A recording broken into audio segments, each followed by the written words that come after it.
नमस्कार दर्शक बंधु ओढ़णी सीरियल रे आपण माने देखा पाइबे पवन मानसी को कार रे बसैकी नहीं जाउथिबे। मानसी कहबे कि पवन बाबू मु आपण को गोटे सुजोग मागुछि, मु आपण को बुझौछि, प्लीज मते टिके दया करंतु।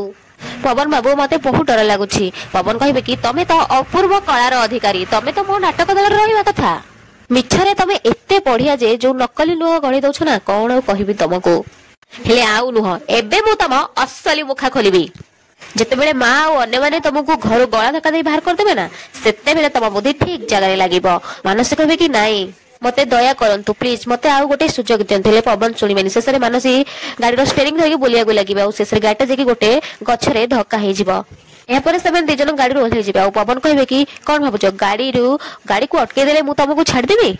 एमती कही पवन निज पकेट रू फोन बाहर करेंगे आउ कॉल करने जाऊे। से मानस कह देख मुझे सुधरी जी, मत गोटे सुजोग दियो।